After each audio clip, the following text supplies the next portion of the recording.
Okay. All right. So Jed has joined me today on our Grail Quest, and we'll see who else ends up popping in as it goes on. But he had the idea of talking about the concept of it's the concept of Jubilee, in the context of Revelation 4 and 5. Do you want to go ahead and just kind of riff on what you had in mind and get us started? Yeah. So I wanted to, like, obviously, like, you and I and some of our other regulars have been kind of working through Bulgakov's commentary on Revelation, and as we do that, the more and more that Revelation 4 and 5 stick out as just a touchstone section in Revelation, because so much is happening. Everything is happening there, literally everything. Yeah, it's the part that it's the part that links all of the components together, right? It's the part where you see beginning, middle, and end linking up. Mm-hmm. It's the revelation of the whole story. It's super condensed, right? Like a super condensed symbolic version of the entire story right there in those two chapters. Yeah, it's the creation story, it's protology, it's eschatology, it's the beginning, middle, and end. And kind of like we had talked about in at least one of the conversations, I had made the observation that we are there now. Right? We're in that company now. In what way? That's what's the interesting part. The question of how time and eternity relate. But what I like about that, and it actually, to echo some of the things that you and Jordan talked about in your recent fantastic interview with him, by the way. Thank you, Jed. I was so excited about it. I'm just thrilled to see, Jordan getting some more exposure on what is, I think, maybe one of the more significant works of theology I've ever read. I expect Jordan to become, I think Jordan's about to get drug into this little corner of the internet without knowing what he's stumbling into. And I think he'll like it here, to be honest with you, because he's Ken Lowry, who has the Climbing Mount Sophia podcast, has already got him to come on Climbing Mount Sophia. Oh, cool. And then I'm in the works of getting him entangled with Vervaeke. That would be a really fascinating conversation. Right.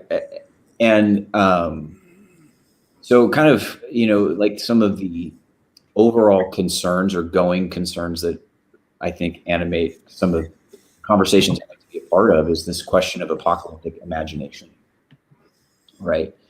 And that Revelation 4 and 5, in a sense, is kind of our biblical analog. Now, they don't map entirely, but to the formal world, right? The world of the forms, the world of the angels, or the ideal realm, right? What's so great about the biblical imagery is it's still concrete, it's still personal, right? Mm-hmm. And it invites us to look at these dynamic realities as they transect our personal, particular experience in the world. And so what I want to do is to allow that question of like our place there, right?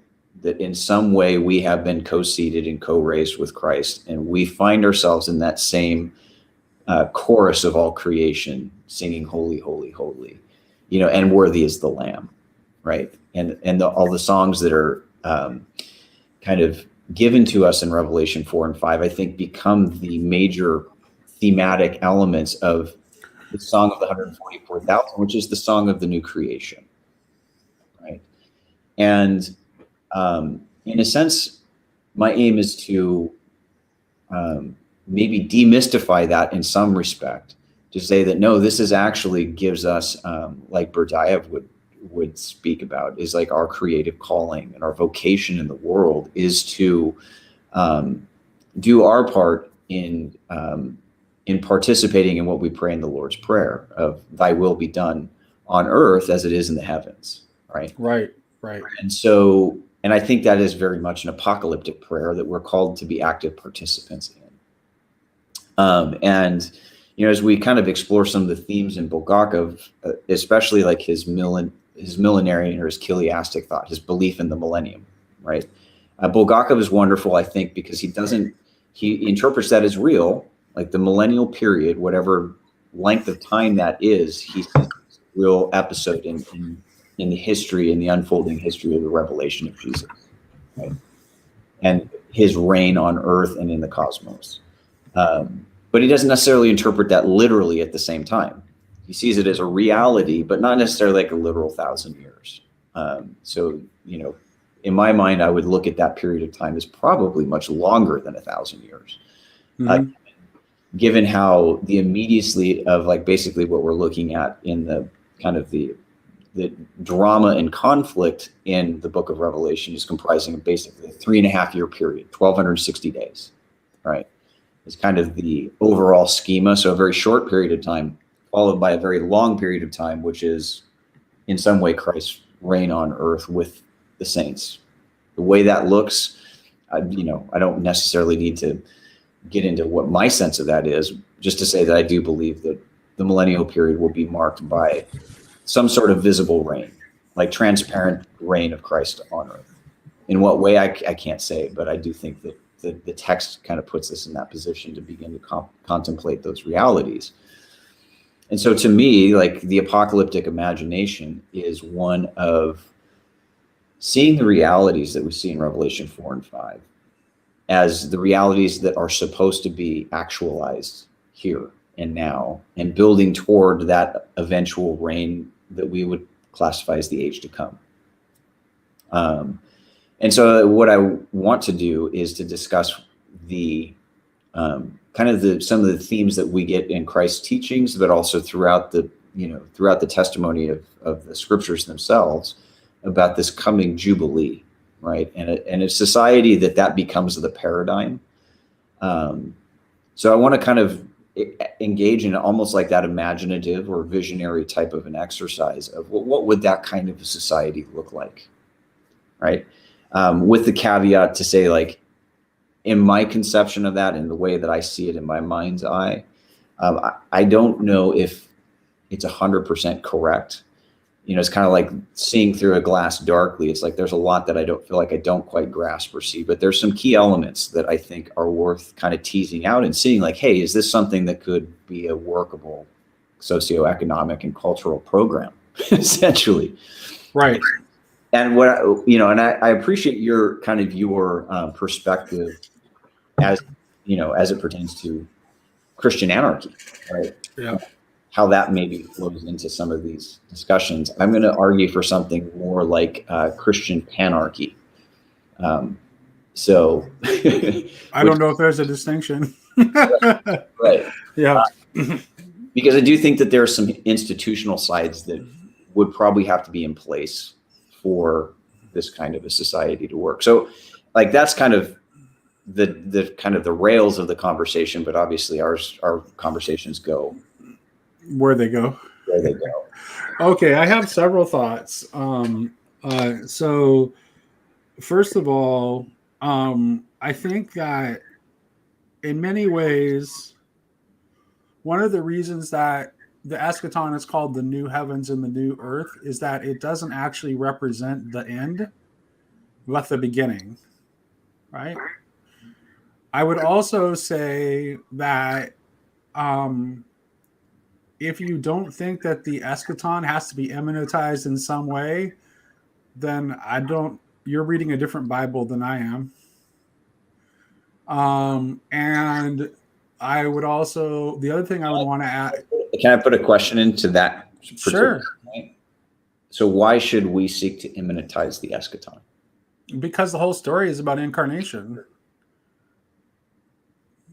Like this, if God just wanted to remain forever transcendent, then there was no reason to create in the first place. Mm-hmm. So the fact that God's a very active creation is kind of a dead giveaway as to what the end game is. Yeah. because he creates something to be in relation with him, and his desire to be in relation with us is quite clearly defined in terms of an erotic desire for union. So, I mean, it's the breadcrumbs are fairly evident to me. And I know that some people want to keep God at a safe distance, but God doesn't want to be at a safe distance. Wants to be imminent. He longs for you. The innermost and uttermost in all things. Yeah. So I think wanting to keep God at a distance is bad for you. Yeah. Ultimately. So I want to play a little bit with that. And then I know you have other things you want to add, but I think our I grew up in a tradition, like I moved into Reformed Christianity, which very much was like my particularity there was very much against immanentizing the eschaton. And in a sense, it's kind of like hunkering down as the pilgrim people of God as we slog through this difficult journey called life. And we have some sort of promise of reward, through persevering as saints. Do you mind if I add something really quick? Mm-hmm. I think I understand. I think an implicit materialism is why people have that fear of immanentizing the eschaton. That is only a scary prospect if you only have what is ultimately a material vision of reality. Mm-hmm. Mm-hmm. Like if there's never any union of created and uncreated, of nature and supernature, then you have reason to have that fear. Yeah. But that's not what the story is. The story is about those things coming into union. So how else are we to see it? Well, I think like some of it, like if I were to like make an observation, like a sympathetic observation of that point of view, is Sure. what they want to preserve is the absolute transcendence of God in all things, right? And so we don't want to bug God and just let God do his job, and then we do ours, and then at some point he comes back, sets things right, kind of thing. And so there's just this. What it breeds is a sense of inactivity in the world that I think is paralyzing to what people are actually called to be participants, to be laborers in the vineyard, and to be bringing in that harvest of the ages. And I think that the incarnational side of that is vital to understanding that this is meant to be expressed incarnationally, not only in Christ's own incarnation, but how that is expressed in our own, that draws up our own being, is bound up in that incarnational reality as well. And we're called to participate. In some sense, to at least, at least move the ball forward, right? In our own time with what we've been given. Which immediately raises the question, how are we to understand the kingdom, and how are we to understand Jubilee? And I think in Christ's teachings, these two things are always closely linked together, which is why it made sense to me that you wanted to talk about, in this little compressed, highly imagistic portion of Revelation that kind of has the condensed totality of the story, that you would want to talk about Jubilee in that context. So Yeah. where do you see that? Where do you see Kingdom and Jubilee tying into that little scene that we have in those two chapters? Okay, that's a good question. So I'm going to take just a wild stab at that. Right. We're not theologians. Okay. My wild stab is that Jubilee is the we could call the structural reality on which the kingdom operates, right? In terms of, and I think the kingdom subsumes things like economics, where human work takes place, so what our vocations are in the world. It covers the social domain, the cultural domain. And I think that what sets forth is a conceptual and systematic way of looking at how those things get ordered properly, right? And underneath all of the Jubilee, the Jubilee texts in the Old Testament, but they're kind of their cognates in the ancient Near East and Sumeria, Babylonia, is that they were about two things fundamentally. One was just maintaining cosmic balance, right? Mm-hmm. The economic activity around these agrarian societies, from time to time, things could get out of whack. And so, you could have a famine that could create certain economic inequalities. You could have warfare. You could have, any number of external events, or you could have the inauguration of a new king. But what they were trying to do was, in a sense, reset the scale, right? Reset the balance so that the balance and the order of this and social cohesion could maintain, right? And the second concept is liberty, right? So that those who were engaged in meaningful work were not alienated from it. They had a certain common share in kind of the common sphere, right?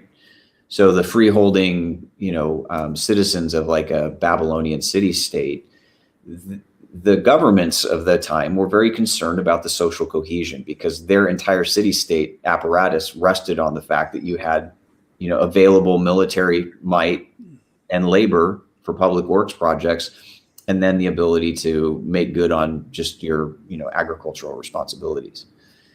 And also with the knowledge that debts will always outstrip the ability to repay based on compounding interest. Like, very early in the historical record, we understood this. This is not a new concept. And so they essentially said, no, debts are not sacrosanct. They are, open to be canceled, right? When they become a problem for overall economic health and flourishing, right? And then the Bible picks that stuff up as we get into the Leviticus texts and the texts in Deuteronomy that kind of spell out kind of the biblical vision of Jubilee or debt clean slates and debt forgiveness events, is also this underarching concern that in God's kingdom, which was represented, by his presence in Israel, there should be no poor among you, right? So Deuteronomy is very clear. I believe that's Deuteronomy 15. There shall be no poor among you, and that everyone has a common inheritance in the land, right? And we don't have much evidence that those jubilees were ever actually put into force and were actually maintained. However, it gets picked up in the prophetic testimony as we get into Isaiah. The Jubilee concept is definitely very much in the background of Ezekiel's prophetic ministry. But you'll see it echoed in, some of the minor prophets and even in Jeremiah, right? And Jesus brings that into his very first sermon in his own context, his Greco-Roman context in, Judea, Palestine, in a social setting where debts were becoming pernicious, and it was the means through which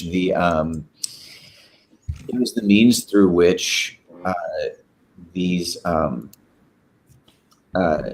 like the Roman aristocracy was basically extracting wealth out of the Palestinian territories, whether that's Galilee, Judea, et cetera, Samaria. They were all basically encumbered with just these enormous debt load. And so Jesus comes in and he preaches a Jubilee sermon in Mark 4. And, in short order, they try to kill him, right? Well, a message like that would have been a sure way to get killed in Greco-Roman society, right? They did it to, in ancient Greece, some of the tyrants were advocating debt forgiveness, right, as a means of populism, but also like a lot of the wars leading into the pre-imperial Rome, like the Gracchi brothers, even Julius Caesar was advocating a kind of a debt forgiveness event as a way to kind of curry favor with the lower classes that were having to fight in the armies, were being affected by this huge influx of slaves displacing Italian labor, Latin labor kind of thing. So Jesus comes on the scene and he's basically advocating for probably the most strongly stated case for a Jubilee, right? But he's doing that in a very interesting way that is touching ethically, spiritually, and morally on just about every domain of life, right? So not only does the Jubilee concept like filter into like the ideas of maybe kingdom economics, but they are kingdom ethics, right? If you want to be forgiven, you have to be forgiving. Right. But if you, I just put this in the comments, so I'll show it again. So for your sake, it's like while you were talking, I wrote, the line in Latin from the Lord's Prayer. It's like we say in English, we say transgressions, but if you look at the Greek and the Latin, Jesus is talking about debts, literally. So he's even in the Lord's Prayer, he is linking kingdom, thy kingdom come, to debt forgiveness. So kingdom and jubilee are linked together in the very words of the Lord's Prayer. Yeah. Yeah. So Jesus cares about this stuff. Very much so. Very much so. And that's, and the legacy of kind of our Western economic tradition, it stretches into the Greco-Roman world. And at that time, kind of in antiquity, Iron Age antiquity, debt forgiveness had fallen out of favor. And the local and international oligarchies had taken control, and debts became sacrosanct. You had debt contracts. The debt obligations were such that they could never be overridden. Apologies. So they could never be forgiven, right? You had to make good on your debts. They were compelling. So some of the Pharisee groups in Jesus's time came up with something called a clause called prosbul, which was essentially where you were forfeiting your jubilee rights in advance, so that they could basically enforce the kind of the Roman system of, debt on the people, and giving them no recourse to the debt forgivenesses that their own scriptures had promised them as like a guarantee. Well, even well into the modern era, you could be thrown into de facto slavery because of debt. And in a sense, like in some cultures, that's still in place. Right. Right. And so like debt is actually not a bad thing. Economically speaking, it can generate economic activity. It can facilitate risk taking for new ventures and all those kinds of things. However, debt can also easily become pernicious and overtake an economy, right? And we kind of know that in our own economy right now, where debt to GDP ratios nationally here, especially if you have financial capitalism and you don't actually have any real tangible goods driving your economy anymore. Right, and that's kind of late. Then it becomes everything becomes about balance sheet sorcery. Yeah. And essentially, that's kind of what the economy is. That's a great way of putting it, Nate, is like balance sheet sorcery, with debt contracts that can never be eased, and some that you can't even discharge in bankruptcy. Right. Which brings us back to talking about, well, what is an economy in the truest sense? And I think we could look to Bulgakov again here too, because like in his book on the philosophy of economics, its subtitle is The Household of God. Like that's how he's viewing, like economics is actually an inherently spiritual thing. Yes. And to try to separate it from spiritual realities is to create something evil. And it doesn't matter, pick a system. Mm-hmm. If you have a capitalism that is devoid of any spiritual principles guiding it, it will be evil. 100% for sure will be evil. If you create a communist socialist system that is devoid of any spiritual principles guiding it, it will be evil. Inevitably so. Mm-hmm. Because what economics is really about is about just interactions between human beings on the horizontal plane, mm-hmm. toward nature and toward God. Yeah. It's the interconnection. It's about the interconnection. The proper interconnections of all things is ultimately what economics is about. Right.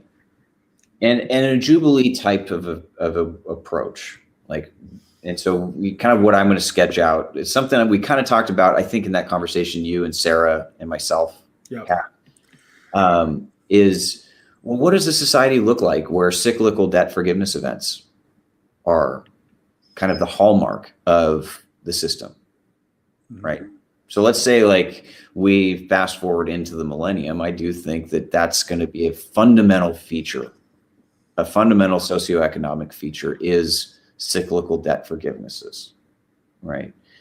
But there's also some additional implications that we can pull out of Revelation. You can pull out of Christ. How about instead of cyclical, reciprocal? Yes. Right. Which is what Jesus actually points to in the Lord's Prayer. Right. In a sense, it's reciprocal. If you're putting it in like you kind of get into, it's where finance and science and physics kind of collide, is these reciprocal non-zero sum feedback loops. Right. That are built into the system, where it's predicated, and this kind of touches even on some of the things you were asking Jordan on, like with Teilhard de Chardin and the ideas of, evolution, and the shift in evolution from Darwinian survival. I was really surprised that he basically agreed with me when I made my crazy statement about the difference between the seeing evolution as the struggle for existence, where you have only eyes for the horizontal and you have no vision of the spiritual dimension of our reality, as opposed to seeing the cooperation for existence, which begins to have eyes for the vertical dimension as well as the horizontal dimension. That part of what distinguishes that is that in the struggle for existence, evolution is seen as primarily something that happens to you. Mm-hmm. Whereas in the cooperation for existence, all of a sudden you're an active participant in it. Yeah. Which ties to everything. That idea ties to everything else we've been talking about so far this evening. Yeah. Yeah. And so, like, in my sense of like, okay, well, let's use that faculty of spiritual vision or imagination, like going into that formal realm, which is simply the temple scene in Revelation 4. It's the Holy of Holies, and it culminates ultimately in the final structure of the Holy of Holies, which is the New Jerusalem, which is shaped like the Holy of Holies, right? This is kind of, we have to go there. We have to see what's there, and we have to bring it here. And that is actualized in our prayers to the Father in and through the name of the Son, and empowered through the Holy Spirit. And so this is the vocation of the people of God, is to go into, as to take our royal priestly role seriously. Into is key, because ultimately this is what the Grail Quest is about too. Like the Grail Quest, honestly, the Grail Quest is about exactly the same thing as the Jewish mystical throne visions were about. Mm-hmm. You are both Parsifal and the Grail King. Mm-hmm. So yeah, I mean, there's nothing, I think that's nothing more to say there. So, and you only discover that by being willing to take that journey into your interior depths. Mm-hmm. And it has nothing to do with it, nor is it in conflict with the exoteric traditions, which are about something else entirely. Right. And the more adept you are at the esoteric, the interior work, the hidden work, the work behind the veil, right, in the Holy of Holies, is learning to, the body is the temple through which, we enter into the inner sanctum, where we reside with God in the splendor of holiness with all the holy ones, right? That is the internal journey. But then the exoteric, or the expressive, is that also becomes the energetic impetus through which that becomes expressed in the world. I just want to say, and yes, and this is how, when I say esoteric, this is what I mean. So David Bentley Hart had a conversation with our friend Michael Martin a while back, and David Bentley Hart was talking about how much he dislikes esotericists, but when he uses that word, he's thinking of people like Frihol Shuon, who claim to be an ascended master and to possess us. That is not what we're talking about when we're talking about the esoteric. And it's not actually what the meaning of esoteric is.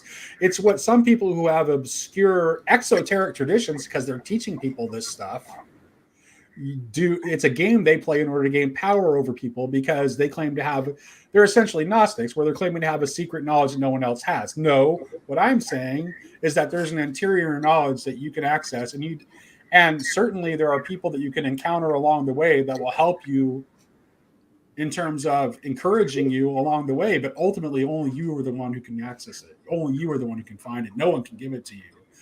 Except for, the master is the only one who can give it to you, and the true master is Jesus Christ. And that's ultimately who you encounter. Yeah.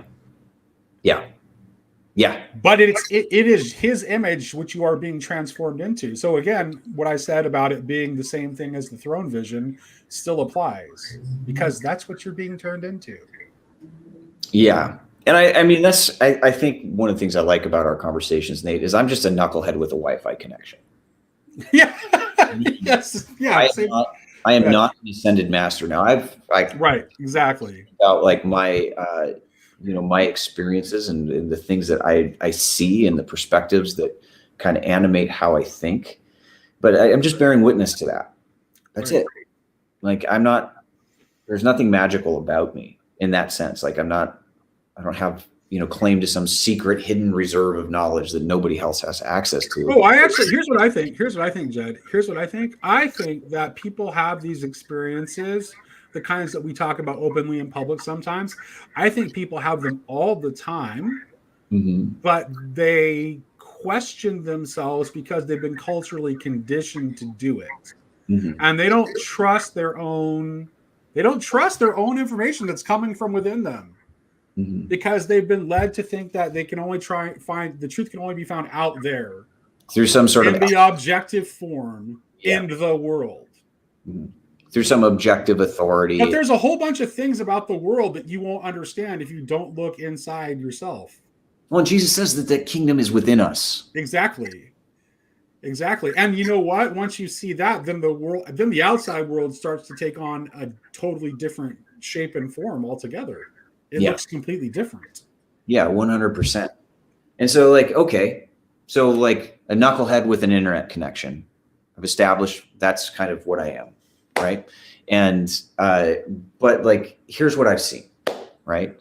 Is what I think Jubilee is it's the socioeconomic structure of the coming age. It's how it's going to work. And so this is my sense of kind of some kind of key operating principles. And I was thinking about this last night as I was reflecting on some of the conversations and, hey, what are we going to address here? The first one is just who's running this thing? Who's in charge, right? And that's an interesting question because you're actually having to address the question of the one and the many. Right. And so I was thinking about that with just the historical development of democracy, right? And I'm assuming that democracy as we know it exists into some sense in this fallen world, and it bears all the marks of the human fall, right? So the defectibility, the fallibility, all those kinds of things. But I also think that within it is something that echoes a spiritual reality that is much deeper, which is the divine counsel. Divine counsel. I was before you said the words, I'm like, he's going to say divine counsel, and that's exactly right. Yes, that's precisely it. Right. Is like, whether we look in the Pauline texts, we look in the Johannine corpus, right? Paul's very explicit. We have been co-raised and co-seated with Christ, who's enthroned in the heavens. And the reason that Christ is the King of Kings is because those who serve Christ are also kings. Every single. So why should I have why, if I am already a king and Christ is the King of Kings, and everyone who is conforming themselves to the image of Christ is already king, why do I need some horizontal hierarchy over me telling me what to do? And I would say there are lots of places in the Bible that call this into question. Well, and like Paul's highest statement in 1 Corinthians 15 that God will be all in all seems to militate against anything other than a provisional hierarchy. Well, and the ultimate right? Yeah, like there are lots of psalms that say all kinds of things about princes. You have you have the passage in Samuel where God says, "Oh, you want a king? Okay, this is what you're going to get. I'll let you have it." Yeah. So, I mean, and God's model, what God models, it's a non-coercive influence. I was thinking about God is a lover. He is. God is a lover. God wants to seduce you. God's good. God has no interest in ruling over you with an iron fist. That seems boring for anybody. Much less like the source of all being wants to force beings into being what, into these little, like, bang that, square peg into the round hole. Well, this is why I love Tom Berg's argument for freedom is so beautifully simple. Mm-hmm. And to me, it just seems profoundly right. It's like that which depends on its freedom from another does not exist. Mm-hmm. The thing upon which it depends for its freedom exists. Mm-hmm. Which is why I always ask. This is why I ask people who are highly determinist or have, like, say, a highly Calvinist reform kind of model of reality. It's like, how does anything exist? Ultimately, it's actually a kind of pantheism. And at least in an inverted form. Yeah, exactly. Yeah, this was the term that kind of came to mind. And I already kind of had thrown it out there for you. It's like, you're like our resident Christian anarchist, right? And so I was like, well, what if I play with that concept a little bit, and like that democratic kind of principle that maybe is an inadequate but interesting echo of the divine council, right? Mm-hmm. Was like, so the government will be a panarchy, right? Where each and all have a responsibility in governance. Mm-hmm. So it's not as if there is some solely a top-down approach. Now, I would say that, this millennial period would be one where Christ's reign becomes visible on earth, right? So I do think there is a monarchic principle at play there, but it's the monarchy where Christ reigns from the cross and gives himself as and for the life of his own creation. Right. So, like, the principle of the archy, the principle of rule is actually the principle of service.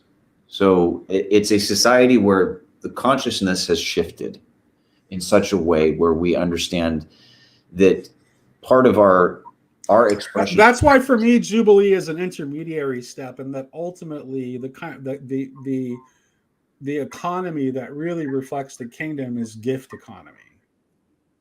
Yeah, and the true economy of the kingdom is just a never-ending reciprocal gift exchange. Right. And Jubilee is a kind of, to me, is like an intermediary step. Right, and I think that's kind of what comes to us in the biblical imagery surrounding the Olam Haba, the age to come. Right, was not the final eschatological state, but it was another age, another right.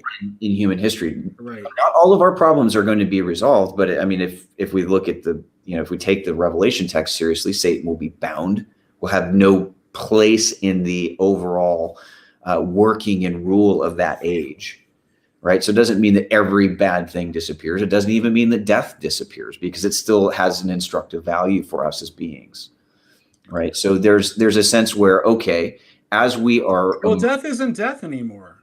Right. Right? Death. That's the reason people have a negative view of death, is that they believe that it possesses a finality, which it doesn't. The principle of resurrection has been revealed. So let me see if I can find it.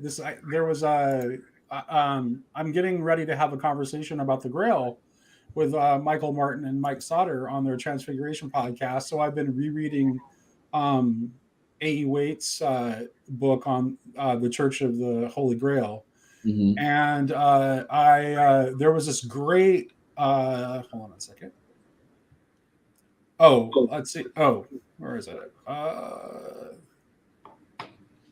There was this great line from it. I'll see if I can find it. Well, I'll just paraphrase it because I can't find it. But A.E. Waite says, How can we be any longer in the shadow of death when the darkness has been sown with stars? Right? So, like, death, where is thy sting? So we need to stop fearing death. Mm-hmm. Because is the fear of death. And it never was the final word, is the thing. It never was.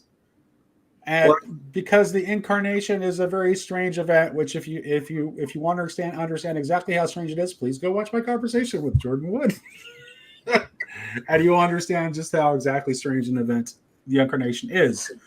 At least from the point of view of Maximus the Confessor and Jordan Wood and me, because I agree with the thesis.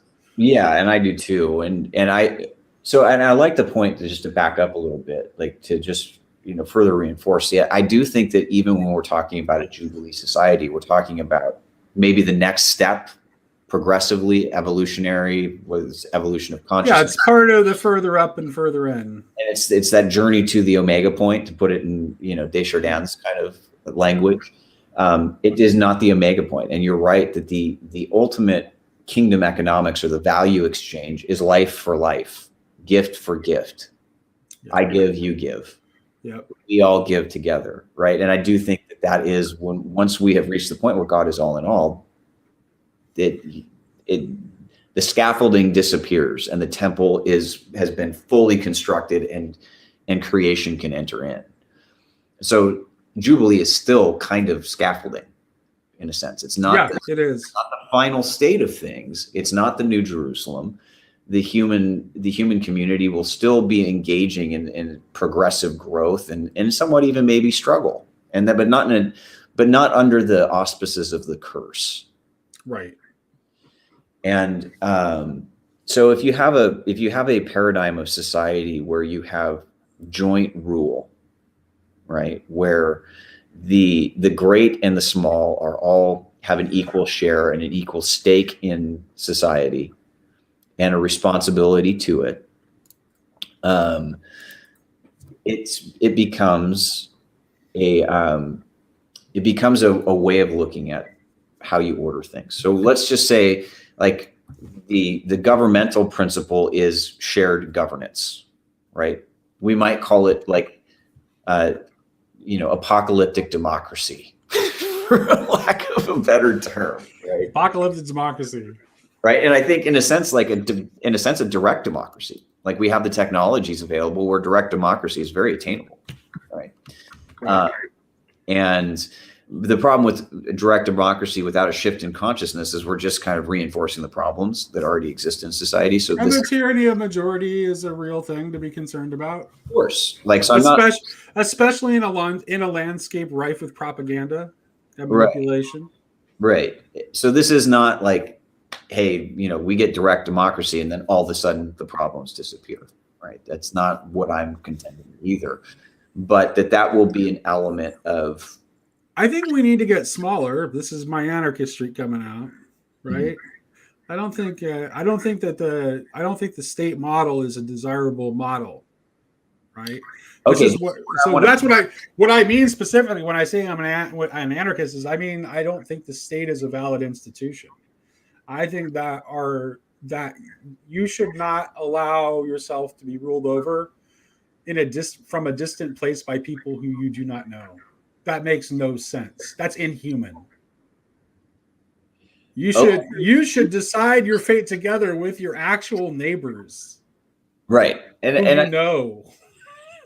So here's where I would, and this is kind of why I want to talk with you about it, because I know you're from that perspective. Yeah. Is I do think that whether you call it the state or not, I think there is an institutional element to this that has to facilitate that, right? Is that so on the economic side, for example, you're going to have to deal with, provisionally, you're going to have to deal with concepts like currency, economic development, growth. How does that get decided? So in a Jubilee type framework in the ancient world, right? Yeah, I'm not a big fan of currency either. You should see my interpretation of the render unto Caesar passage if you want to see just exactly how not a big fan of currency I am. I think because I actually think that was more of a clever logic trap than the Sunday school interpretation of that is. Mm-hmm. Because when Jesus says whose image is on this, and then the answer is Caesar's, one of the things that's implicit is that it's even this is not does not really. It may belong. It only belongs to Caesar because it's not anything real. Because anything real belongs to God. It's fundamental. That is a fundamental point, and I agree with you, Nate. So, but money is a very useful fiction, right? Indisputably, it has been a very powerful force in the world, and it is a fiction. It's actually it is a fiction. It is a symbolic abstraction of a relationship that facilitates value exchange, right? It's Luke. What's up, Luke? We got Sherry in here and Lance and Luke. This is good times. So anyway, so I'm gonna argue that there's an institutional side to this that has to be facilitated, but it's going to be facilitated in and through a panarchic kind of model, right? Yeah. See, the institution thing. I don't know if I can go there with you, because here's what I think. I think even the idea of talking about Christian institutions is in some way a category error, because ultimately I think the idea of an institution is a Babel idea, right? It's a Babel idea, and God's answer to Babel is a person. It's Jesus Christ. Okay, then let's use the person, okay. Right? So let's use the body as the metaphor, right? The body metaphor, I think, is more valuable than saying institutions and structures, even though in a sense that's what a body is too, right? Okay. Right. You're going to have organs in your society. So what is the difference? This is good. Okay. So what is the difference between a body and a tower? We have, and do we want to use the word institution to apply to a body? And what is the difference between ecclesia, the church, and all the forms of social institution that came before it? Because the ecclesia is the form of social institution that is linked to the institution of the kingdom. Oh, we get Sherry's coming in. Cool. Just a few simple questions, Jed. That's all. These are hard, and this is why I wanted to have the conversation with you, because I feel like you're going to push this in interesting ways, and please push away. So I'm going to back up and let's go ahead and like Peter Drucker, famous business management thinker of the 20th century, right? Some things he says I disagree with, some things he says I agree with. One of the things he said that I think I agree with most is that he, just in terms of business parlance, is he says, businesses are organs of society, and therefore like society kind of being the larger body, and then businesses are supposed to promote the health of society in a sense. So I mean, he had kind of an idealistic view in that portion of his writings. But the organs of society, so how do you get things done, right? We're going to want to do things. And in fact, I think that my reading of the millennium, the age to come, is like a highly technologically advanced society that is stretching out from beyond this planet into the stars and has a cosmic mission, right? Which means you're going to have a high degree of organic organization in order to facilitate those things, right? And so how do you do that? Now you can be anti-institutional or I'm fine with that, but at some point you still have to have some sort of organizational principle behind it. Right. So I don't want to get too hung up on the language as much as I do think that the body metaphor is probably a better one. Because ultimately, I would say that the organizational principle is actually the same thing that Jordan is talking about in his book on Christology, right? It is the hypostasis of the Son of God that is the organizing principle. Right. It is the identity of identity and difference. It is the union of the created and the uncreated. It is the coincidence of opposites. So that's the organizing principle. So how do we build something that models that? Okay, so let's use like a fun test example. We need to build the Starship Enterprise, right? So we can go visit the stars. Hey, Lance, how you doing? Doing good. How you guys doing? Good. So we need to build the Starship Enterprise, right? That's a massive undertaking, right? but like just some sort of vehicle to the stars, right? Well, what's that going to entail? Well, that's a gigantic construction and engineering project. How is that going to get organized? Or some kind of project that would be similar to that. Let's say a new kind of ecological building program that builds structures that kind of have a better symbiotic relationship. Let me ask you what might seem like a really weird question. What do you think God is doing with the cosmos? Like, what is God's purpose in the cosmos? What does he want? What does he want to proliferate in the cosmos? Besides making me happy at every moment. I would argue it's more persons, right? So would you disagree with that? Like that the goal is more persons? No, I don't disagree with that at all. Okay. So whatever we're doing should be assisting in the goal of creating more persons. Mm-hmm. Which is not the same thing as simply the as material horizontal proliferation, obviously, because there's a lot more that goes into being a person than that. Right. So we would, if technology is going to be assisting in that, then it has to be a very different kind of technology than what we have today, which is very, very based on a limited view only along the horizontal axis. Right. Okay. So maybe this will be a kind of an important piece, and I'm gonna have to pull off of a conversation that I had with Jason and Luke, and I put it up on my channel, and we talked about some of these technological questions, right? And the paradigm, like, I think that we have to divorce ourselves from that Cartesian dualism and the mechanistic view of even technology, right? Technology needs to be viewed sophianically, or even like magic, because that's what technology is, right? So whatever, and there's an emergent side of that. Like, life just grows. You plant a seed in the ground, it grows, right? Similar kind of paradigm is kind of what I'm seeing. And you go into like St. Irenaeus when he talks about some of what he attributes his teachings and sayings directly from Jesus of that age to come is one of radical abundance, right? Right. This is the key. This is really key to me. Like, if you were to put a really, really tight synopsis on the difference between what we have now and what is revealed in the idea of the kingdom, is that one is based on a scarcity model, and it's based on a scarcity model because ultimately it's all about power. And in order for certain individuals to have power and other people to not have power, there has to be scarcity. So that means that whatever the kingdom model is, it is overwhelming abundance. Mm-hmm.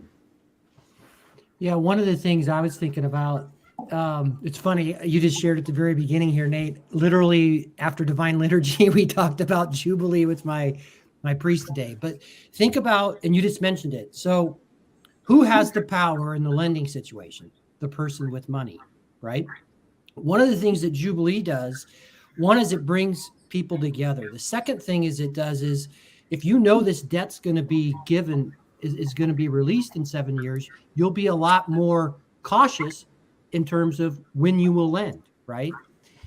And so it brings, because right now the way the model works, and I've worked on hundreds of $1 million like debt revolving credit deals and stuff, they don't care because they can just churn at the bottom, right?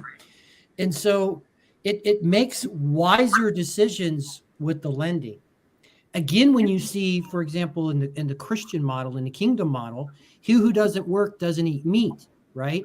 We all have to come together. And so that's why some of the things I see around a universal basic income doesn't make sense to me, because you need to add something that's valuable.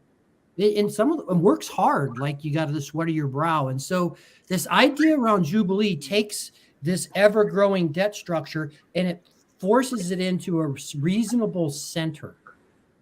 Lance, what's the most valuable job on the planet? The most in terms of real person making. What are the most? I would say that the two most valuable jobs on the planet are mother and father. What do they pay? Right? So this is the Exactly. argument for UBI, is that our economic system does not incentivize what's truly valuable, especially if we are arguing that the goal is making persons. Well, and the other thing I would say is we talk about, Hey, again, I'm Russell. gonna warm up on coffee, and I want to listen to what you guys have to say because I've been talking a lot here. So I'm just gonna go warm up, I'll be able to hear you. So I'll be right back. Get your warmer. But from like kind of the Russell brand talks a lot about we're being in smaller local communities. Like, yep, I was just talking about that too.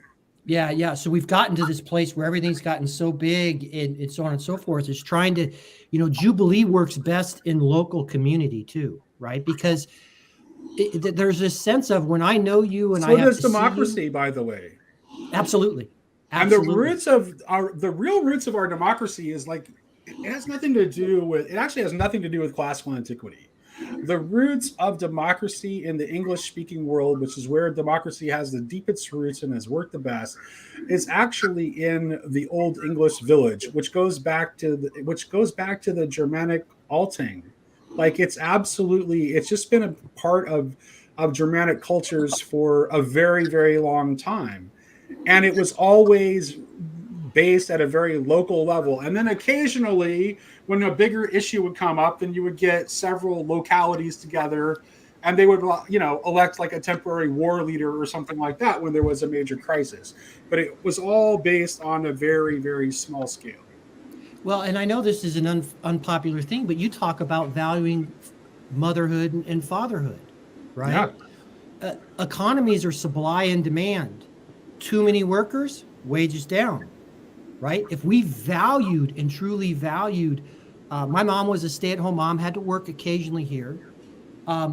She lived out an extremely valuable life because she was there to mother us. And not only that, she kind of mothered the cousins, and she just is a sweet woman, right? And so that value is great. But my dad allowed her to do that. And so there is some sense of, if we just think about that. If we valued motherhood and staying at home and investing in our children, and that became a thing, all of a sudden we have a different economic model out there in terms of supply and demand for jobs. And I'm not saying, I would never say that women shouldn't work or anything like that. I'm not saying that.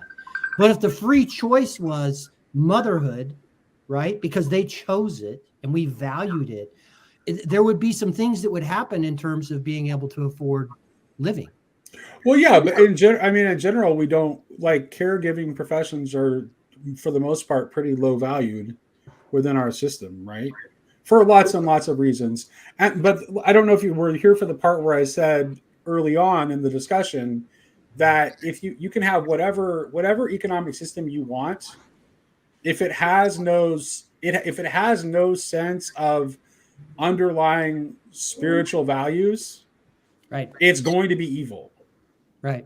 Well, and that's what regardless of what the system itself, it doesn't matter. Honestly, it does not matter.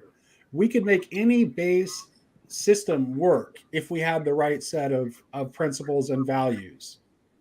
And Christ at the center, and right in terms of self-sacrificing. And if you look at how that Acts 2:42 to 46 and shortly thereafter, how they lived in those communities, it was that abundance mentality you talked about. No one was going to have need. Right. And you would sell things, you would do things, and there was that sense. And clearly Christ was at the very center. Even though these were mostly poor people. I mean, they had a few rich followers, but mostly it was a bunch of poor people. Because early Christianity appealed to people who were lower on the social scale for the most part. They had a few wealthy benefactors, and they did have some problems getting the wealthy followers to actually, like, do what they ought to have done. So... Well, and enough people, one of the things that I found when I went out to go do the house church model, and you don't get paid a lot of money to become a house church pastor. Just if anybody's thinking you're going to go there and make a lot of money. I'm guessing it's pretty close to zero. Yeah. So I left a legal career to do that. And there were some very trying times that happened in the middle of that. But you know what happened when you had a network of really close people living together like that? None of us ever fell through the cracks because and none of us were rich. But we had enough collectively to help someone till they were back on their feet, and it just moved around the group. Yeah, systems so together.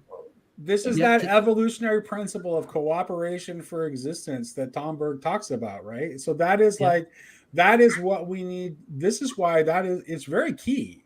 It's very key because because that automatically helps you to see the abundance, because you're no longer, if it's cooperation for existence as opposed to the struggle for existence, then you're no longer focused on scarcity. You're looking at, because you're in it together, Yes. and Okay. you're no longer out on your own. Okay, there we go, Nate. This is you said the word, right? And so this is where cooperation, right? So you're going to have a structural element to cooperation, right? Even in a house church, Lance, you have to have a little bit of structure. It doesn't mean you have to have a tight structure, but you got to have enough so that things don't just fly off into nowhere, right? So I want to ask a question, and I still haven't shared what I think what a model looks like. And with a guy like Lance, you might actually be able to blow some holes in this. So I want to hear what you have to say. But so we're talking about localism, but I want to remind you guys, the end of the Bible ends with a city. Mm-hmm. Highly structured, highly organized, but it's still a garden, right? So we have a cosmopolitan garden. And so if that's the end point and the end goal, I don't want to argue against localism, right? Because I think localism is very important, but there's also a universalism, right? The particular and the universal still have to have proper place. And so my question would be, when we're looking at that, that's just my not yeah, but yes, and, right, is how does that cosmopolitan principle come to bear in some of these things that we're talking about? Well, I would just say for myself, our house church community was in the midst of a large NFL market size city. So our locality, our community was a community within the cosmopolitan city. Okay. That's one way I do see it, right? So I think, even if you're in there, I think you need to find, and they talk about Dunbar principles and everything else. There is something up, there's like this really nice sweet spot. And it's, by the way, it's kind of small. It's like 30 people. Because when you count family members, like that's probably about the maximal size of a house church community. Now we would come together. Different house churches would then come together. We called house church during Wednesday was the cake. Sunday was just the frosting, is the way we talked about that. So if you were going to do something, be in community. So you need to, you create these tight cells, but you can do that within a big cosmopolitan city. Okay, that's interesting. I like that idea. And so some of this is just sketching out, like, so let me share a little bit of what I see that model looking like, and blast away, guys, because I'm not saying I'm right on this. This is just what I see. I'm taking notes. So what I see is the other side of it. So the economic side of it, right? One of the things that's foundational in kind of the allocation of the land throughout Israel is that everybody has a share. Everybody has an inheritance, right? That's the idea of commonwealth. Commonwealth, exactly. So if you blow that out to a global level, the wealth of the world belongs to the people of the world, right? They have a common share in that. So let's just say a way of dividing that up in our way of looking at it. I'm not saying this is the right way. This is just the way that I'm seeing it right now, is that you would have a system where you could put it in crude corporate stock holding terms, right? Everybody gets a share in planet Earth, right? The wealth of planet Earth, representative of even distribution of shareholders in a Jubilee period. Let's say it's a 50-year period, like it is in the Bible, right? And that you have a starting point and an ending point where economic activity is going to grow. You're going to have a certain debt cycles, like a long debt cycle, like that 49, 50-year debt cycle that we have in the scriptures. But you also have some micro debt cycles of a 7-year cycle, right? So the Deuteronomy has a 7-year, the Leviticus has a 49 or 50-year cycle. Is obviously, Lance, you brought up something very good, is that if you're in a Jubilee system where that excess debts or unpayable debts are going to get cleared, it's going to make you very conscientious about how you lend money and for what purpose. And so because you realize like this isn't a sacrosanct contract. This is something that it can be terminated in a Jubilee cycle, right? But that the lending can be used to facilitate economic activity. So let's say you get like a cooperative of some kind that gets together and says, hey, we want to build a really cool high-speed rail system that's going to connect Europe to the Americas with some sort of underground tunnel, some weird Elon Musk type technology where you're going to get a business charter, a 50-year business charter. You're going to get maybe some debt being issued from like a central issuing agency that's just, the government, right? Or you can have private investment because you each have a share in the wealth of the earth, however you want to denominate that. And people can invest or lend into it to facilitate the economic activity.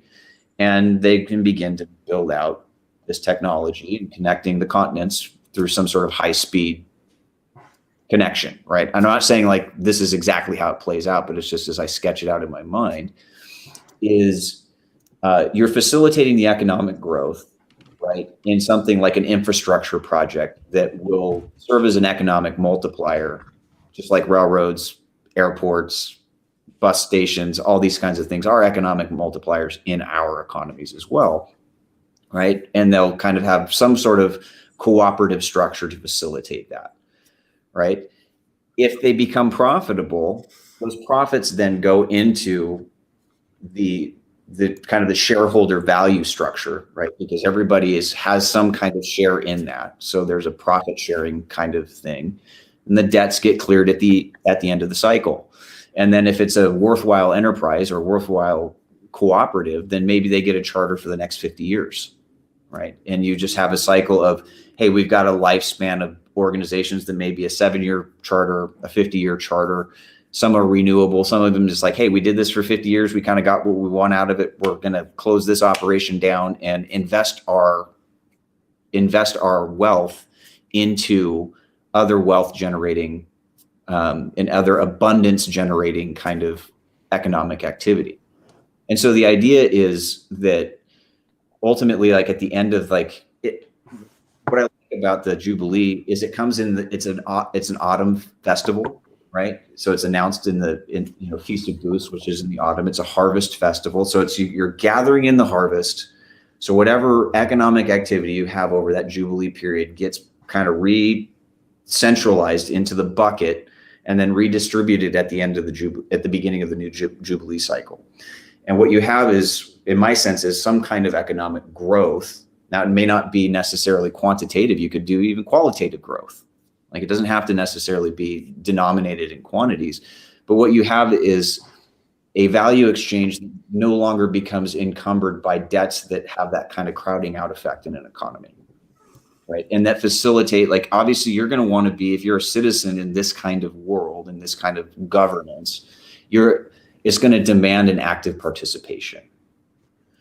And so those are just some loose concepts. I'm happy to drill in, but I want to pause there because I feel like that's already a lot that I kind of shared. Sure. I want to interrogate really quickly the kind of like Petersonian notion of sacrifice. And I don't know are any of you familiar with what the practice of the medieval church was? If the community had a surplus, you know what the church did with the surplus? They had a feast. Mm-hmm. Now they did a lot less than we did in objective terms, but that shows a mentality of abundance, not scarcity. Mm-hmm. Right, we don't have to save it for the next big building campaign because they trusted God to provide. And Michael asked a very interesting question, or actually made an observation about he's not sure whether the Pareto principle or hierarchies can be. Let me show it on the screen. I'm not sure if the Pareto principle or hierarchies can be avoided if left unbaptized. Now, I would like to see what he means by left unbaptized. That would be interesting to see what he means there. It'll turn into something like a fight between Moloch and Marx. And I don't know, Michael might have missed the earlier part of the conversation where I would never want any kind of economic anything to remain unbaptized. because one of the very early things I said in this conversation is that economic is inherently spiritual concern. Yeah. Like there's no possibility of having an economics that isn't evil if it's not spiritually minded. And then I would like to hear from Sherry because she's been here listening, and I know she's going to have something amazing to say. So I'll shut up. I'll shut up now. I'm not sure if it'll be amazing, but I mean, I'm just listening, and basically what I'm hearing is a rural community of which I have experienced. You know, most people living rurally, living off the land in, you know, like, it's not so much in areas where you can go get your own supplies, but areas where you're like when we lived in a very remote part of British Columbia, people were more apt to share their surplus with others because it could be a matter of life and death, like a serious matter of life and death for some people, right? For the winter. And then there were people who had access to certain things that others didn't. First Nations, for example, could fish and hunt out of season, and so they often brought meat and fish and traded for other things that we had in abundance because we were farming and gardening, and they didn't do that, right? So, but the one thought that I had was like this idea of like exponential growth. I think that has to die. Like, I think that people need to realize that the thing, whatever it is that they're doing, and I know this is going to seem completely foreign to most people, but there has to be a point where you say you have enough. I have enough, right?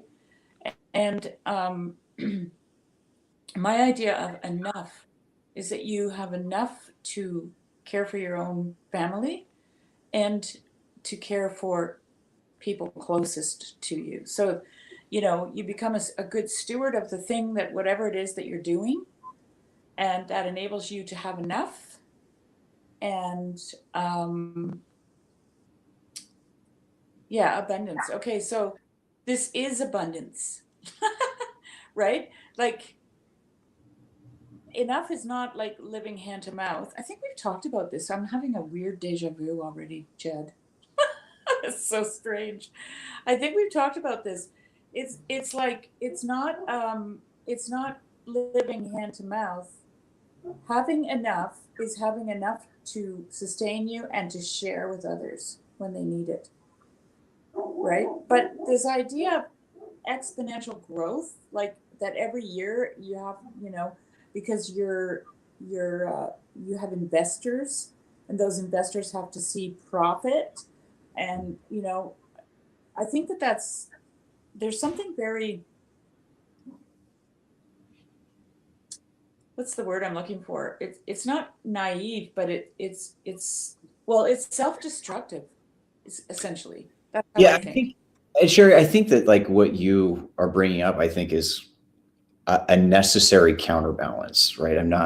I don't disagree with you, but I think that there's that mentality embedded within, like Jesus entrusts us, like with the parable of the talents, right? We're entrusted with a certain measure of talents for which we're called to bring a return for. Right now, and I'm not trying to put that in a crude business sense of exponential growth, because I do think you're actually right. Like how we measure growth. Like I think any living system, its point is to grow, right? But to grow into itself. And yeah, but okay, so let me just say this: like any living system grows to a certain point, and then the time comes for it to die, right? Like, and it only produces so much fruit.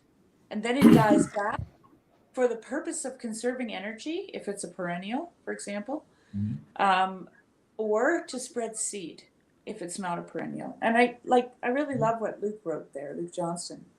And I know that I wish he would jump in, because I know he totally gets this, because he lives in an urban setting, and he's an urban gardener, and he's actually doing this on a small scale, which is like the only scale you should be doing it on anyways. But giving what little one has, despite knowing how vulnerable that leaves them, is a leap.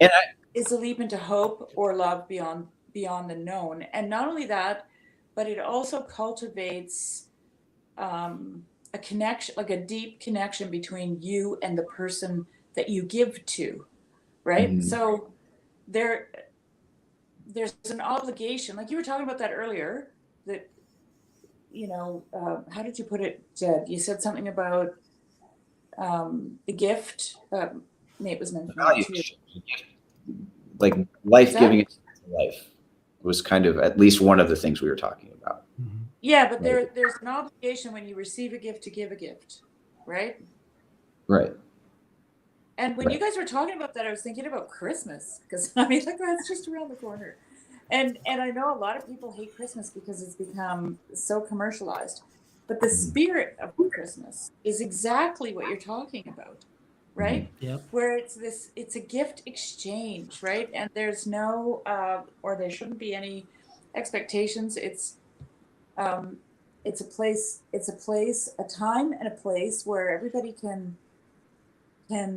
share of their own abundance, right? Whether it's the abundance of their bank account or the abundance of their heart, right? And when that happens, there's a deep connection made. Like I know this from having neighbors that I rely on.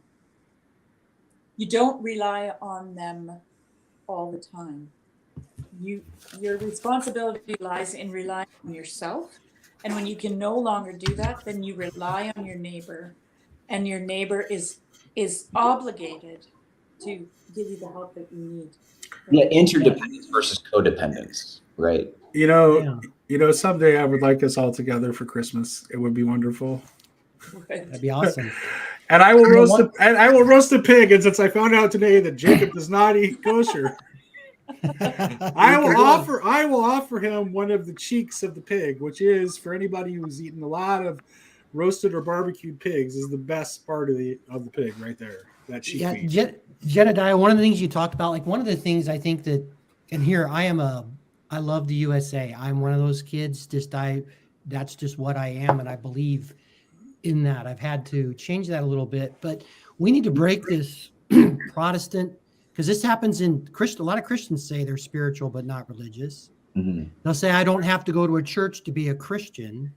It's that whole rugged individualism, which then feeds into these little separate economic units where it's up to me to to hoard for me and my family, right? And so I think that sense. And so one of the things I like that you mentioned, which is if you had this collective, like this 50-year cycle of people who would do something with it, what you were talking about were infrastructure, community projects, things that actually would give value versus what we see. And I'm with you, Nate. We don't see this in the current capitalism today. We certainly don't see it in communism or whatever, versus this taxation of this elite class. And we've seen a roll up of power over the last 5 years that has never happened in history. Oh, it's crazy. And we don't trust, they don't have our best interest. Like Paul Kingsnorth, I am a radical environmentalist like Paul Kingsnorth, yet he's highly suspicious of the corporatization of the green movement and what they're doing to, take things from farmers and so on and so forth. So I like your idea that if there were people who could be trusted, I would say those were good stewards in this 50-year cycle. Right. And then you want to reward that kind of activity. I'm not saying like necessarily in a greed, self-interested way, but like, hey, if you're doing something that is of great service and utility to society, to your environment, to your community, to the lives of others, that should be rewarded, right? And not so much rewarded in a sense of like you're getting more financial gain out of that. The prestige is the prestige of service. If who will be great among you must be the servant of all, right? So those who are leading kinds of examples, I think that there's an opportunity there, and that's kind of why I wanted to tease this out. What you made me think of, Lance, is kind of some of the things we're seeing coming out of the World Economic Forum with this great reset and what they call stakeholder capitalism, which to me is just a fancy word for feudalism, right? That's kind of what that is, right? And it's like, no, we don't need stakeholder capitalism, because you don't have any say as a stakeholder. You only have say if you're a shareholder, right? You don't get a vote if you don't have a share, right? Is what I'm talking about is a more, in a sense, distributed and democratized, in a sense, market, right? Where you have a certain amount of value or inheritance in the collective wealth of all, but you also have a responsibility to invest and see that investment grow. And it doesn't have to be like infrastructure projects. It could be for an enrichment, like an art project, like a film, which you've got to be organized. If a good director would tell you that, you got to map out how you're going to shoot your film and how you're going to put all the actors and all the different, people involved to make sure you're moving toward completing that and getting it released. Those kinds of things are valuable, and they bring real tangible value to society. And so how do you facilitate that in a way where you're encouraging a deeper participation? And like, coming from my context, I've grown up in the trades my whole life. I place a real value on labor, because that's how things get done in the world. Right? Mm-hmm. We don't think about how important plumbers are until you can't turn water. Exactly. Okay, so Jed and I just have a question, because I probably don't understand this very well, but the idea of cooperation, like, to me, the opposite of that would be competition, right? Right.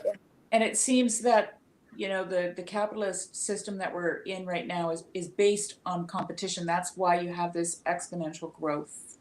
Mm-hmm. And overshoot as well. Well, and to come back to that, Sherry, like when you were talking, and the way I heard the spirit with which I hear you saying it, Jedediah, is growth is not a balance sheet or money. If we determine growth and success on human flourishing, right? Qualitative.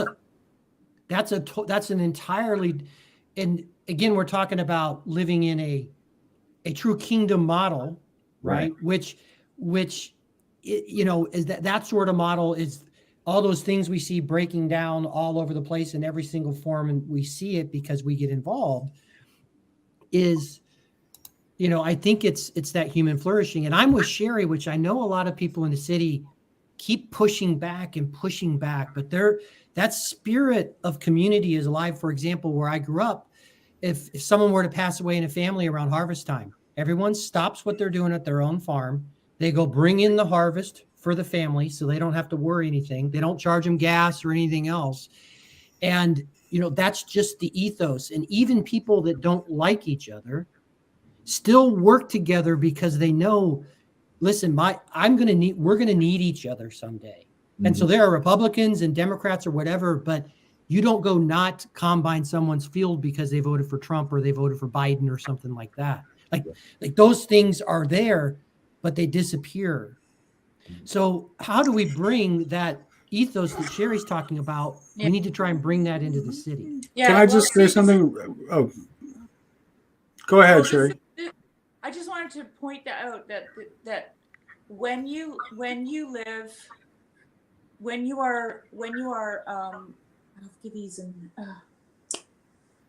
life is contingent on the seasons, on the weather, on your health, right? All these things that can fail and fall away. Oh, good, there's Luke. Then when someone needs help who's in that same position, you have to be there, because it's like the old saying, you can't throw stones at people who live, or what is that? Oh geez, I'm not thinking. Glass houses. Yeah. Like that's you, right? That needs help right now, and so that's why you go, because but we live now and we're so cut off from one another and from the land, right? Mm-hmm. that we don't if somebody fails, we often just find a dead body like a few weeks later. Like that's how bad it is, you know? So, and I have no solution to that. Like I have no clue. Maybe Luke has an idea. Do you think something that you and Lance have already kind of talked about? So in terms of like the attainable thing here now, right? So I'm talking about things I think are maybe millennial realities, but here now, right? Building societies or communities of mutual aid and support. Kind of like Lance, what you're talking about with the home church model that you guys have. I think that is attainable. And I think that's actually in our time, it's going to be increasingly necessary because I think we're in for a mess for the next probably 10 years or so, at least with what we're facing, is we're going to need that. And that can be preparatory for the advent of that reality whenever it appears. Maybe it doesn't appear in our lifetime, but we can build into that with that kind of that ethos animating how we exist in communities here now. Which they don't have to be large, extensive, like cosmopolitan communities. I tend to think more on that scale because I come into business world. I've lived in an urban setting, so it's a little bit different for me maybe than it would be in your situation, Sherry. But I think that the similar animating principles should be at play, whether it's rural or urban. You know, whether it's agrarian or technological, like these things they run off of the same paradigm, which is a paradigm that is non-zero sum. It's life giving itself to life. That is one of abundance that is measured qualitatively before you ever get into the question of quantities. The quality of life, the quality of abundance is a lot more than something that can be quantified, right? So even when I speak in quantitative terms or in kind of business, in urban speak, I don't really want to get away ever from exactly the kind of things you're pointing out. Jed, have you seen the video that I did with my wife that's on the channel about the economics of Max von Neef? Did you see that? I did, but it was a while back. But that's exactly what his economics is about. It is about like analyzing like human needs across this broader index. And viewing economics in a broader way. And he's doing this from just like, a humanist perspective in economics. I think that if you're doing this in a way that's like explicitly spiritual, you can have even a deeper concept.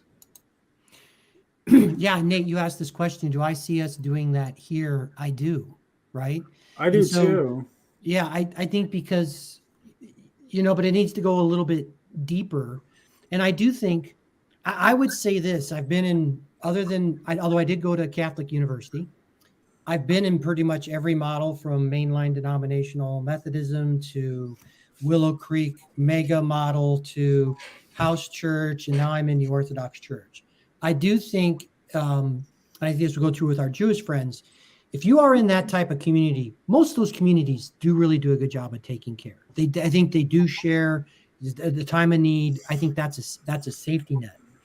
But if you don't have that, I do think, and this is what Paul's trying to get with estuary, but I do think there is commit into a group of people that do have that spirit that, Sherry's talking about. You can do that in a city because Kansas City's 1 million some people, it's not small. We're 20 minutes away from right out in the boonies where you can see stars and there's, lots of plains and farmlands. But I think you can cultivate that sort of a spirit. And I think that's what a lot of people are trying to do.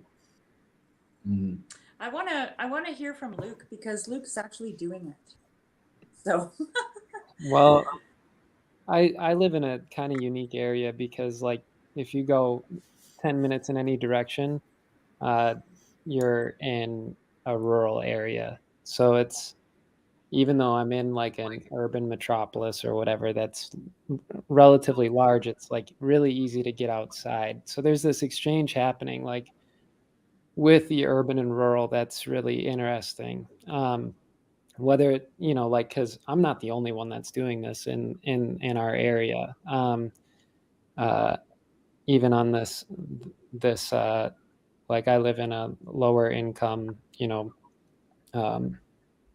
the population's constantly moving around, like very few people own their homes.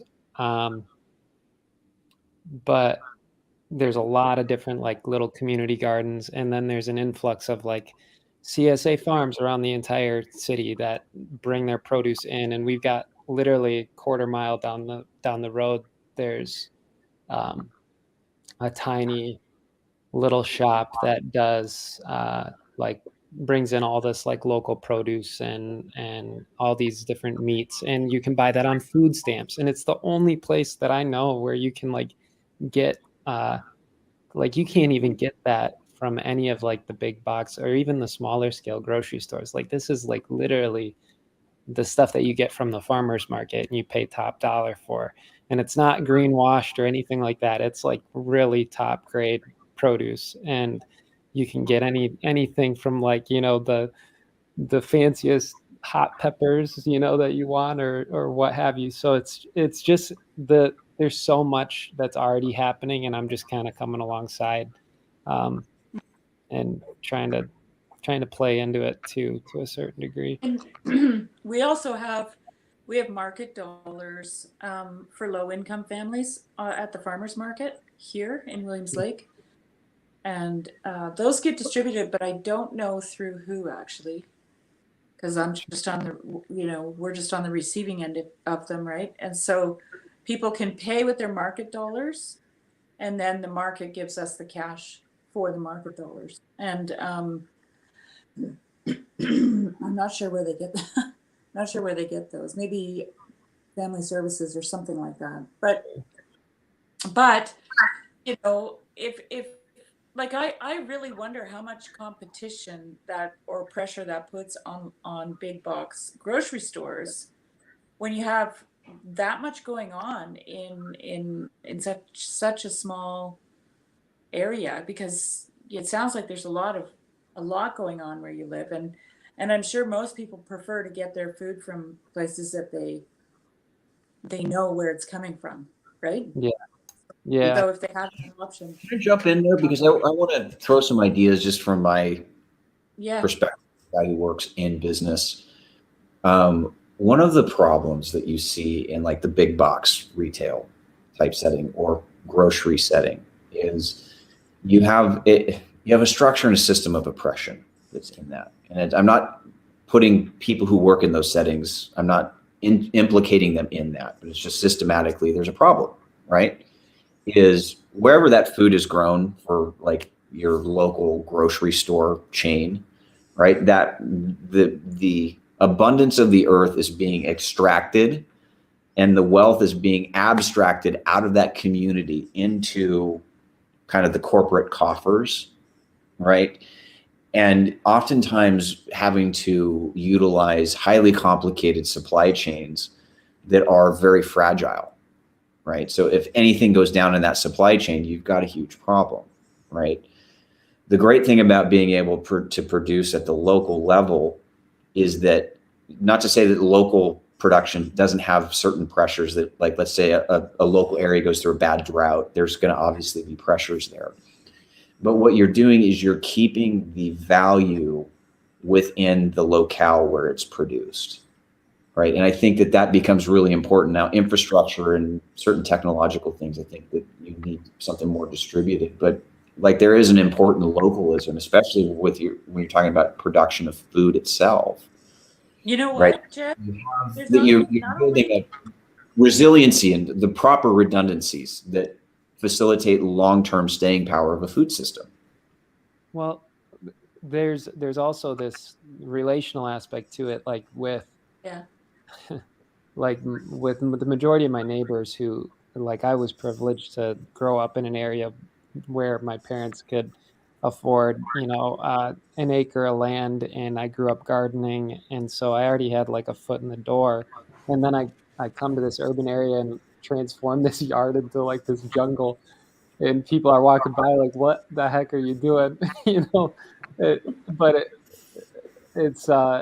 it's turned into this thing where, okay, well, you get people interested, and then it's like, oh, do you want, you know, so like these last two years I've been able to give away like seedlings, and then the relationship grows into like, okay, well, now what do you do with this seedling? Well, you put it in the ground. Well, now what do? Well, you water it, you fertilize it, you grow it, and then now you have your own tomatoes, and you don't have to come pick mine anymore.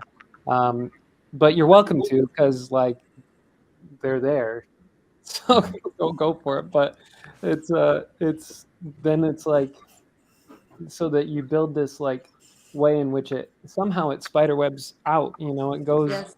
It starts with this relational thing at a really, really personal level, and then it's sort of like, but it spiderwebs out person to person. So then it's like, then my neighbor's talking to her neighbor like she's the professional gardener who's been doing it, and because she has been now, and so now she has an influence that I don't have, because she's in the neighborhood and she knows the community, and like has been here for 25 years in a way that I never can. And so like,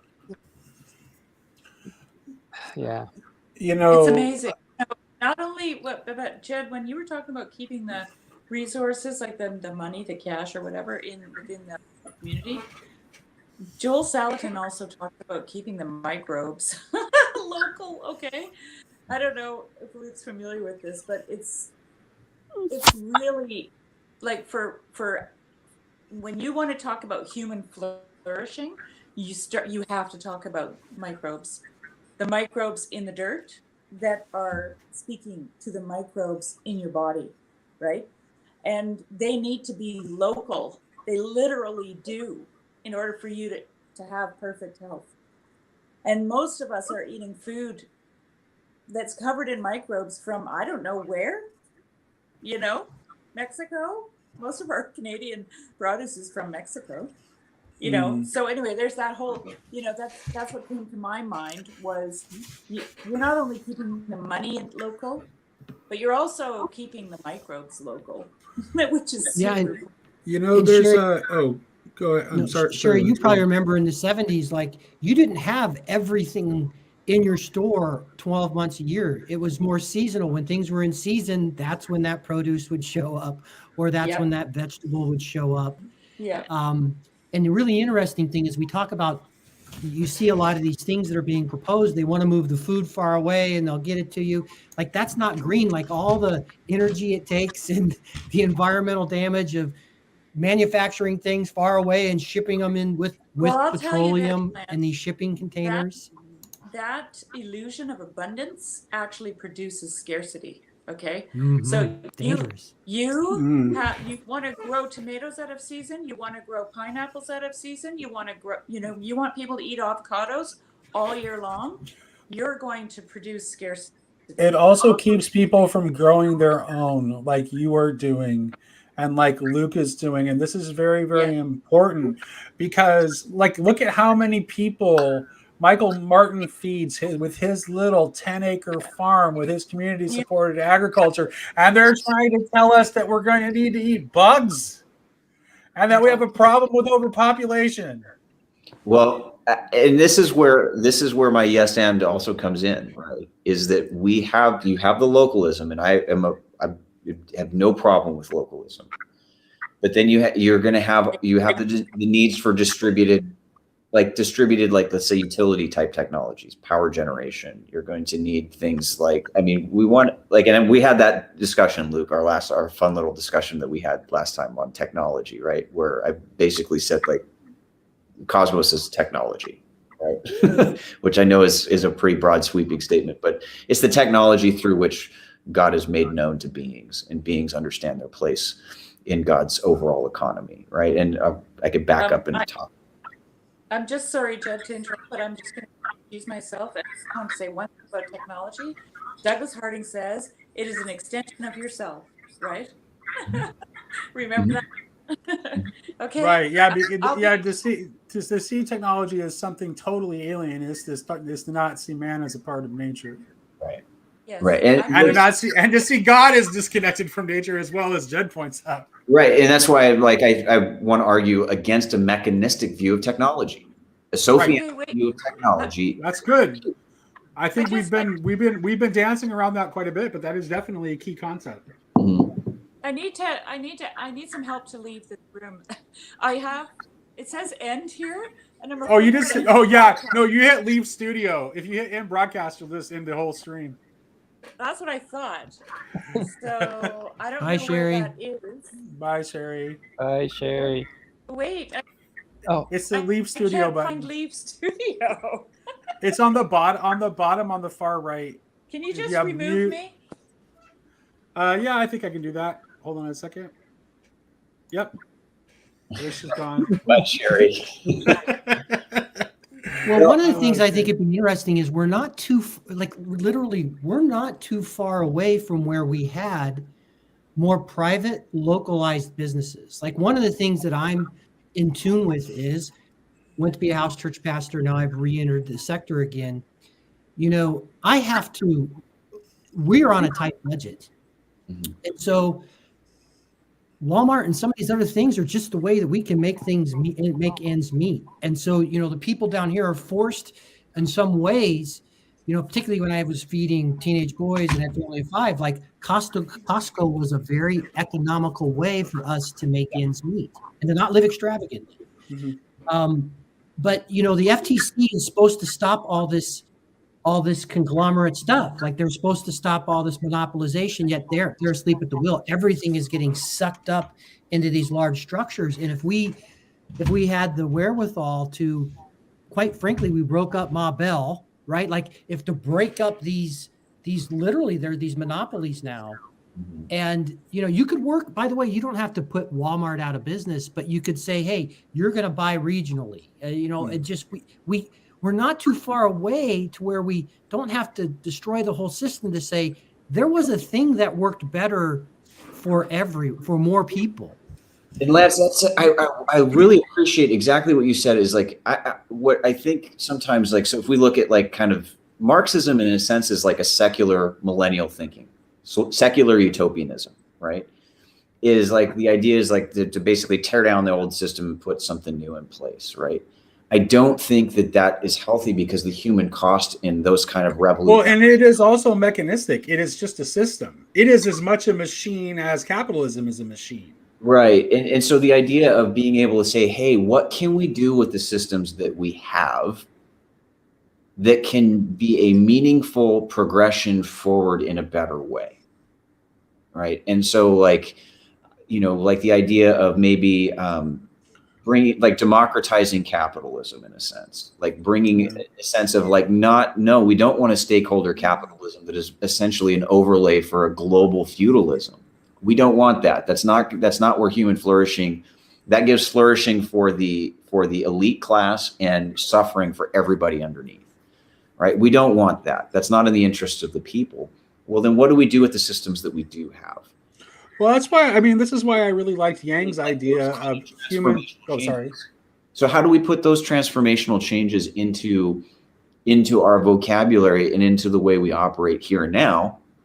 Doesn't mean that it's going to be, we're bringing the kingdom about immediately, like where it all appears all at once, but that it's building into that. And I do think the economic piece says like, no, we don't want to destroy the existing structures as much as to see them transfigured according to another pattern. Yeah. And so I like what you had to say there, Lance. I just wanted to tell you, yeah, that was pretty cool. Well, this is why I liked human-centered capitalism and UBI as intermediary steps in this journey, because the idea of human-centered capitalism attempts to hijack capitalism and without giving it an explicitly like spiritual value structure, at least it gives it some sort of value structure and tries to re-incentivize the system and give it some bedrock that is not strictly just, you know, unfettered financial capitalism with no human goals whatsoever and no idea of supporting human flourishing.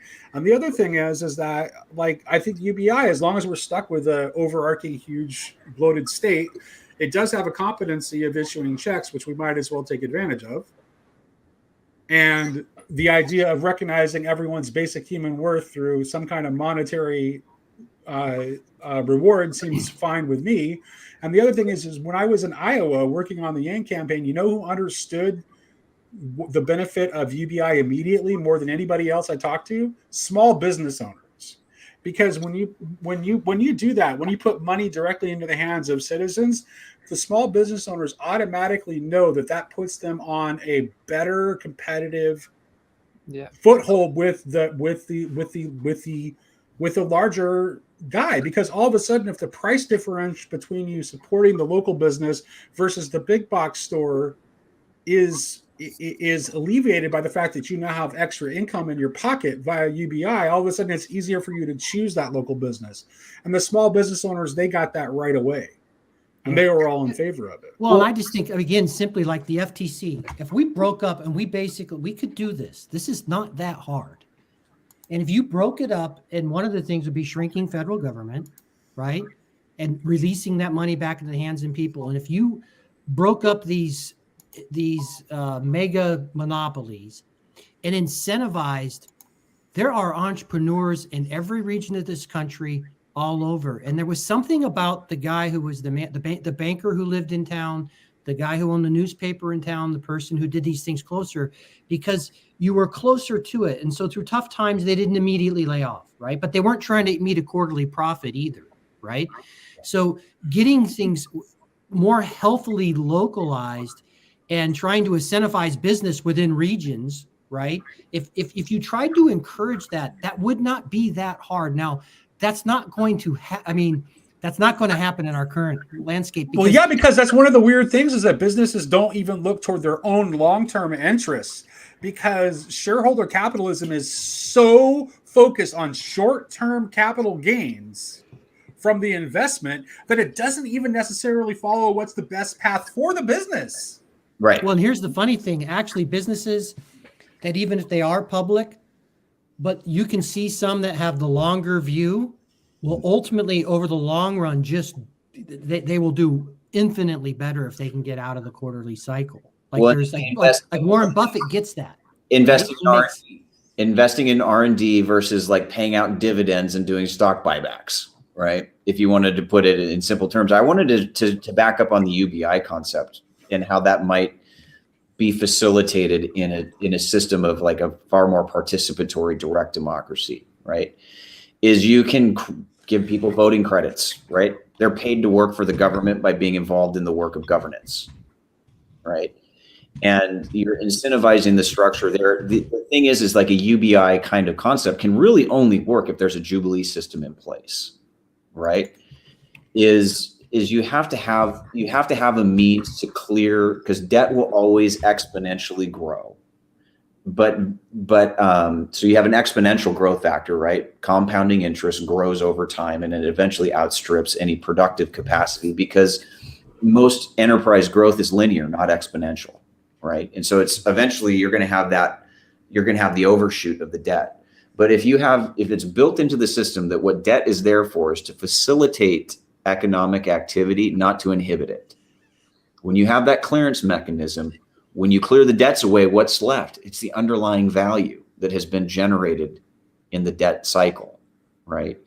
And so all that it is essentially, like, and David Graeber brings this up in his book on debt. All debt really was, and in ancient cultures, you didn't want to repay your debt. I give you this, you give me that, and then we're going to figure out, you're not going to pay me back. I'm going to ask for another favor down the road. And it's just this system of reciprocity, right? It wasn't supposed to be something where it was levered into a power and a dominance kind of, there was a mutuality that was underneath it. If you clear those debts on a periodic basis, well, essentially you're destroying finance capitalism with that. You're going to have some kind of mechanism for finance that does not run. It's like the tail wagging the dog, essentially, right? Finance needs to serve the interest of the economy. It doesn't need to drive the interest of the economy, right? And so if you have that underlying value and a distributed shareholder model that is available and open to all, then what you have is, once you wipe that debt away, everybody reaps the benefit of whatever economic activity has the underlying value that has actually been generated in the value exchange itself. And so that, to me, it's like, I have a hard time, because it's so foreign to like what we do. It's almost impossible for me to put into words. Like, yeah, but I wouldn't let the financial sorcery continue. Right. And like the World Economic Forum and those, the Great Reset type model, that's simply just, it's putting finance capital on more steroids than it's already on. That's right. And the reality is that all that finance capital is doing is it's assigning a multiplication on the quantitative valuation, like the monetary valuation. It isn't even correlated to the underlying asset and the real worth of an underlying asset, because those are so overinflated. The price discovery mechanism gets broken. So supply and demand no longer determines price, right? Because what you've done is you've just overinflated like these enormous asset bubbles that are way overvalued compared to the actual underlying real value of the actual asset. Well, and if you think about one of the biggest ways that the rich stole from the working class is when they got rid of pensions. Mm-hmm. It tricked anyone to saying, well, we'll give you your 401k. And for a period of time, there were really healthy matches. But over time, they've stripped those matches way back, right? And then it put everyone into caring about the stock market, because in the 70s, very few people had their money in the stock market. Mm-hmm. And so they've got you. I mean, if we can go back and we look at these simple things that we've done, but all of them have taken things from the working person and given it right back up to them and put you into this basically payday lender sort of a cycle if you're down here. Yep. And like maybe like some of the cool models that are out there, even available today, employee-owned trusts, employee stock ownership programs, cooperative, business co-ops, these kinds of things, they can still generate that underlying value. It's just that what's happening is you're not financializing that as a mechanism for basically the leverage of the fire industry. So, finance, insurance, real estate. I want to give not every public company's bad. I want to give everybody a chance to have some closing words here, but I have to go make dinner for my family. No, but please, closing thoughts. Go ahead. Well, I'm excited, Jedediah. Some of the things you were talking about there, what I liked most about your system of trying to think about a new way of doing things, and no matter what people think about it, I would trust more in someone like an Elon Musk. Like if you see someone that gets things done, that would take on some good social benefit things, like I'd rather that our massive amount of dollars would go was for someone like that versus our governments or our technocracies. But this is another aspect of abundance, Lance. It's let's assume that people aren't actually evil. And that if we give them the right incentives, they might actually do good things. No, I believe, see, here's the thing. I believe in I actually believe in the mass of humanity, because we're not totally depraved. We all have the image of God in us. And whenever enough people actually have power to have a say, there's a collective wisdom. Right. That's actually what I was reinforcing, which is this is another aspect of Yang's human-centered capitalism is, hey, why don't we assume that all of these companies aren't evil, but that the incentive structures have been set up so that they've been given no reason to pursue anything but financial stakeholder profit and financial incentives.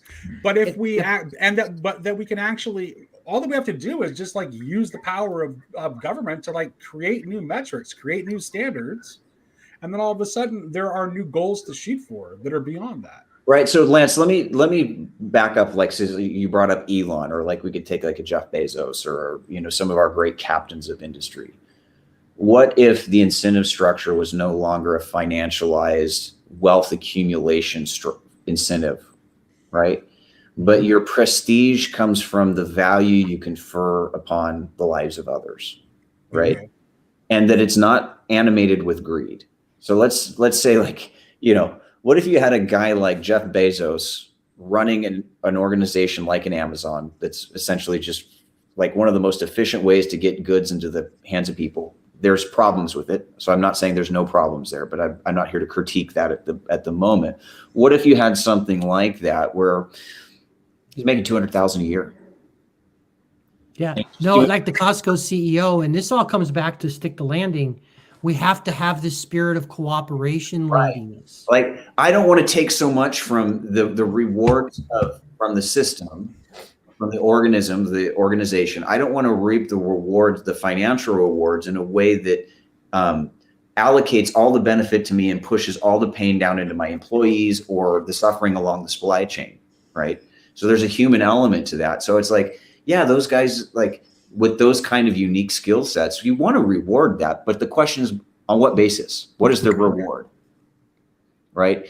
And it's the return for, like, in a kingdom mindset, it's the return for the overall kingdom, for the whole community. Well, and also if your system, if you've incentivized everything so that all of a sudden qualitative factors are considered and not just quantitative factors, then the end goal isn't to have an infinite pile of money. It's something else. Because what is Because money? money's not because money you doesn't change the multiply. game. I always ask people who say I want to make a lot of money or whatever, but take $400 million, right, and divide it by 50,000. You just gave that cash to someone. That's 8,000 people there. Money never solves the problem. It's a different. You need to have a different focus, Right. because they think, well, we'll just give everyone money. Money doesn't do it. Right. Yeah, you got to defang mammon. Right. Yeah. There we go. Defang mammon. Let's end on that note. Defang mammon. I like that. I like that. That's a great. I want that on a t-shirt. There we go. And hey, at some point, I see Grizz put some cool comments. If we ever get into this kind of Yeah. I would love Graves to that. join anytime. Yeah. I shared some of them. They were great. Yeah. Well, thanks for letting me in, guys. I appreciate Yeah. it. I love this. All right. talk. Thank you, guys. Good All to right. meet you. Thanks for joining us, everyone. Yeah. Have a great night.